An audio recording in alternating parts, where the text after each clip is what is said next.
We're doing things that nobody's ever done before, but the stock market just hit 81 times in a short year and a half period. It's just hit its all-time high again. I want to congratulate Darlene Graham on her tremendous victory on Tuesday night, and she's sailing now. She's really doing great.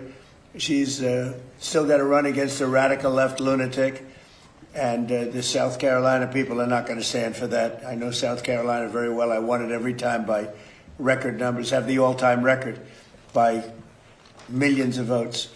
But I just want to congratulate Darlene for having run really a great race, and she's going to be a great senator, and the people love her. There's something about her that's very special. She's got a little Lindsay in there somewhere, got good genetics. So Lindsay's looking down very, very happy and very proud of her sister. So congratulations, Darlene. And finally, I guess the purpose of this more than anything else is we're going to be changing the name of Lake Ontario, effective immediately, to Lake America. That's going to take place right now as I sign the order. Do you have anything to say about it, Ben? Yes, sir. So this is a straightforward but important executive order. It directs Secretary Burgum and the Department of the Interior to update the Geographic Names Information Service to reflect that the lake once known as Lake Ontario will, from this day forward, be known as Lake America. This is a lake that has most of its volume in the United States. The deepest parts of the lake sit in United States territory, so this will reflect that this is an American lake. Thank you. Okay.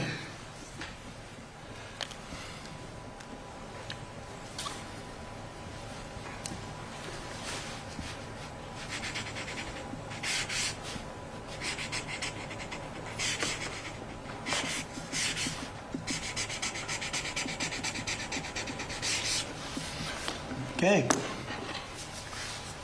Thank you very much. And we filed all the necessary papers, documents, everything else. We notified all of the various people that we have to notify. So we've done everything that you have to do. And this is official, effective immediately. Do you have any questions, anybody? Mr. President. Yes. That video you put up yesterday, you crossing out Lake Ontario and writing Lake America, it's been seen by about 30 million people, maybe more, across all the social media platforms. What message are you sending to Canada with this move today? Why was it such an important thing for you to do? It's an interesting question. No message. As you know, Canada's been ripping us off for a long time on trade, very sadly. Even the military. You know, we defend Canada for nothing. We don't get anything. They don't pay us to defend Canada, but we defend Canada. And they understand that. As an example, we bought icebreakers. They'd like to use them. We have 11 brand new icebreakers coming in. They'd like to use the icebreakers. They don't pay for anything. And they want to be treated like a state, but they're not a state. But they want to be treated like they're a state. And so we just can't do that anymore. We lose, on average, over the last 15 years, $60 billion a year carrying Canada. So we just can't do it anymore. We love the people of Canada. I don't think their representatives do an appropriate job. Maybe they'll change. I really don't know. I mean, it doesn't make much difference. But we can't let the whole Canadian thing has been going on for decades, and it has to come to a stop. So we're going to be doing tariffs on their cars that are coming in at a substantial level, because we want to make the cars here. We don't want, you know, if they can make their own cars if they want. And they can continue to make their cars for Canada, but we don't want them to make cars for the United States of America. It's very simple. Likewise, many other products. So the lake change, Lake of America, was something I've been thinking about for a long time, actually. As you know, we took something called the Gulf of Mexico. We changed it, and now it's very routinely the Gulf of America. So if you think about it, we have a Gulf and we have a lake. Now all we need is an ocean. So maybe we'll have to change the name of the Atlantic and or the Pacific. Maybe we'll change them both. Why are you so focused on doing things like this towards America's allies instead of doing things that... Well, they haven't treated us well. The Canadian officials have treated us very badly. They're nasty people. They charge our farmers 400% tariffs. They've been doing it for a long time. And I had them figured out in my first term, and I did some pretty strong things and had it getting pretty good. And then the election was rigged, and now I'm coming back and doing it the way it and finishing the job. But they treat us very badly. Canada treats us very badly. I would say that of all countries, as you know, we have President Xi coming in a couple of weeks. We deal with a lot of people, and people oftentimes they'll ask me, "Who's the worst to deal with on trade?" And I said, "That's easy, Canada. They are the worst to trade, and they feel entitled, and just we can't have that." Mr. President, Ted Cruz keeps teasing a 2020 presidential run. You've run against him for president. Do you think he could be president? What's your reaction to it? You say he's going to run, or He's teasing a 20. He's talking about it. you don't mean 2020, but you mean 2028. Yeah. I would say that he's very talented. He's a very good friend of mine. I think he might do that, yeah. Mr. President, He's a talented guy. Mr. President, what's your reaction? What would you say to those who are concerned a trade dispute with Canada could affect American affordability ahead of midterms? Well, ultimately, it's going to be very good for us because we're losing, when you talk about affordability, we're losing $62 billion a year on average with Canada. And if you really look at it, we're losing more than that. It's too much. It's too much. We can't lose that. We don't want to lose that. We don't want to lose it anymore. Mr. President, has Vladimir Putin agreed or committed to not attacking a NATO territory? I've had good talks with him. He's not going to be attacking a NATO territory. Mr. President, what's your reaction to the The latest Supreme on the... Court earlier this week ruled on mail-in ballots, and there are states like North Carolina that have ballots that go out next week. How are states supposed to implement this? Well, they're in time? able to. North Carolina's great. It's a great place. I won it all 3 times. They do some mail-in ballots, but basically they ruled on the legitimacy and the way we want to make them legitimate. And it was a great ruling for the Republican Why Party. do you keep voting by mail, sir? You say it's a concern. Deliver a warning to Russia not to attack NATO territory during his... Well, I don't want to comment on that, but they're not going to attack.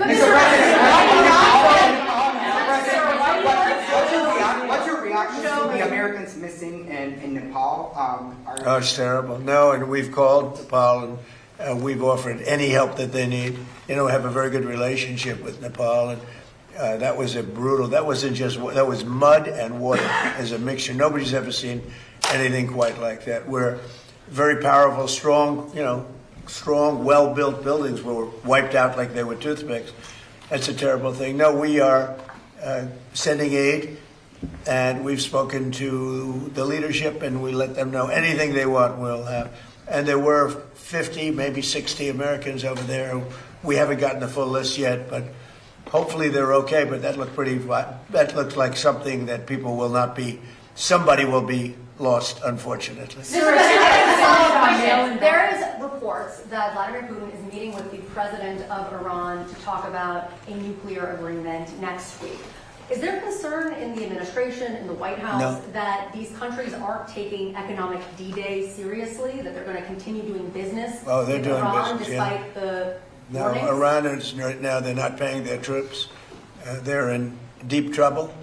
They have very little capacity. Last night we took 24 boats through the strait. We're taking them through all the time. I say it very openly. It doesn't mean we're finished with the military, but the strait is open, as you know. The Strait of Hormuz is open. We have control, and we have the blockade. Iran's not getting anything. Nothing is going through. Not one ship has gotten through. Will you punish Putin or Russia if they continue Well, it to do depends. business It depends. with So Iran? far, I think Russia's behaved quite well, having to do with the Strait of Hormuz. And you have to understand, for everything they do, we do also. You know, somebody was saying about China, what about China? We hear they're spying.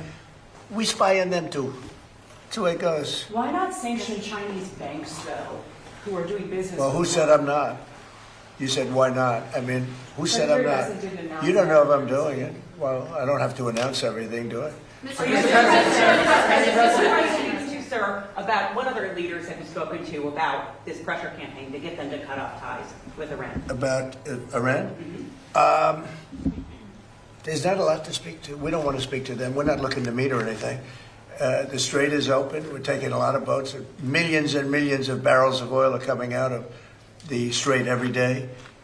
Other countries recognize that. every once in a while they shoot some, they put some shots out. We totally cleared the strait of, we have the best minesweepers in the world, the underwater minesweepers.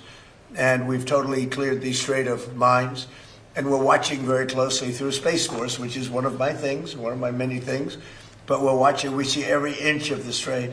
And any boat goes in with a mine, we see it, and we take it out. We've taken out 2 of them. Thank you. So I'll be going to Texas, and we're working very hard. We want to win that race. He's running against a man who should never be. We have a very good candidate, Ken Paxton, and he's running against Telefrico, they call him, because he is a little freaky, and that's not a man that represents the value of Texas. So I'm going to help Ken Paxton, and I'm going to spend a lot of time in Texas. I have the all-time highest vote in the history of Texas also, and I'm going to spend some time there. We're going tonight. Some of you are going with me. Thank you very much, everybody.